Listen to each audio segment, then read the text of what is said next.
students. So today I will be dealing with the procedure of defibrillation. Defibrillation is a procedure of regenerating the sinus rhythm of heart when a person has a cardiac arrest. So basically the defibrillation, it is a high technological advanced procedure which is done when a person has a cardiopulmonary arrest, and especially when the patient's sinus rhythm is not been adequately coming in the ECG, or patient is not able to have a normal PQ-RST complex that we can monitor in the continuous monitoring in the ICU. So especially we do the defibrillatory shock. We try to generate the normal sinus rhythm back to the patient, especially patients when coming across or suffering from any sinus arrhythmias like ventricular tachycardia, supraventricular tachycardia, or ventricular fibrillation.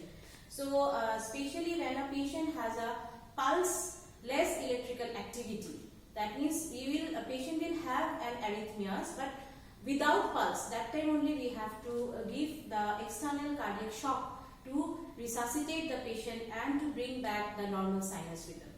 So as you all see, this is a defibrillatory machine. This is the defibrillator. Actually the procedure is the defibrillation, but the machine that we are using, the high-tech gadget that we are using in the ICU is the defibrillator. So now there are two basic types of defibrillator. One is the monophasic defibrillator, another is the biphasic defibrillator. Now most of you can see in the ICU that nowadays most of the ICUs are keeping with the biphasic defibrillator because there are lots of advantages in biphasic defibrillator over monophasic defibrillator. Now let me tell you the difference between monophasic and biphasic defibrillator.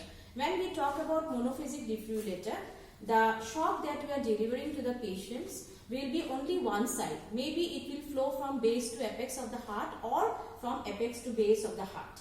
But when we talk about biphasic defibrillator, it is a flow, it will be two ways. Means the external cardiac shock will flow from apex to base as well as from base to apex. One more important advantage in biphasic defibrillator is we can double up the joule. Say suppose when you are starting with 50 joule of giving the external cardiac shock, definitely patient will get a joule of 100 or the current shock of 100. And similarly, if you start with 150 joule, patient will get or you will deliver a total of 300 current shock to the patient to regenerate his normal sinus rhythm. Now coming to this particular procedure, as you can see, here is the start button. You can start, and then you have to, these are the two paddles, these are the external paddles. These are the two external paddles you can see. One is the apex paddle on my left hand, another is the sternum paddle. So sternum here we consist of the base, means your paddle should be one in the base of the heart, another is in the apex of the heart. Now you can see this is a particular paddle that we are using for adults. Now if you want to give or deliver shock to a child or pediatric, you can just take it up, and this is a pediatric paddle. Okay, all of you can see? Alright. Now, how to charge the paddle? Now while taking the paddle, we have to make it sure that we take some jelly. What is that jelly? Because jelly is a very good conductor of electricity, so that we should not burn the patient in case when we are giving the external cardiac shock. So now we have to rub the jelly over the surface of the paddle, and then we have to fix the paddle over the chest of the patient.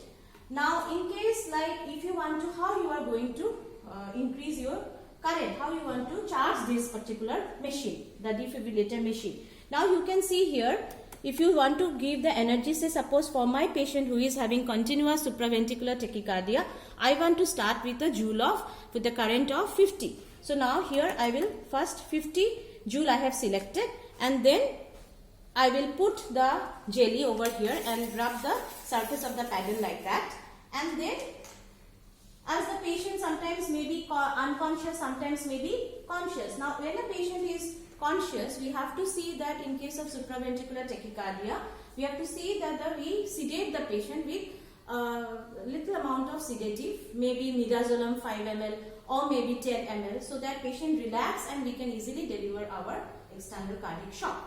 Now in case like we will see here, these are the two buttons where you can charge the pedal. Both the pedals can be charged together. I have selected here 50 joules. Now I am charging the button.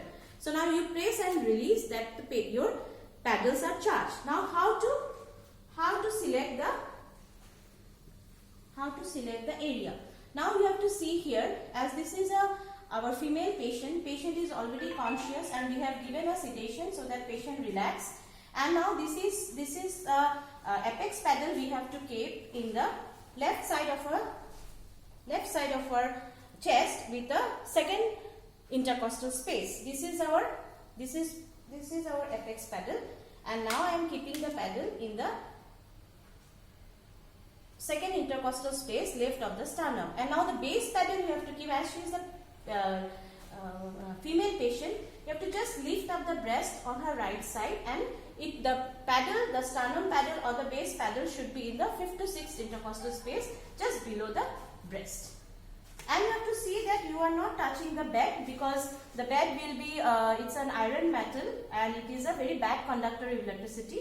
We have to make sure that our resuscitation team all should be alert when a particular rescuer who is delivering the shock should make it clear for everyone. I clear, we clear, stand clear, and this is how you see that the patient is having ventricular tachycardia in the rhythm strip, in the ECG continuous monitoring. Even that can be seen in the defibrillator machine also. And now with this discharge pedal, we just discharge the shock. And this is how we have to deliver the shock as per. Then again, after delivering the shock, you can, if consecutive second shock is required, but making sure that you see the rhythm, what type of rhythm is coming.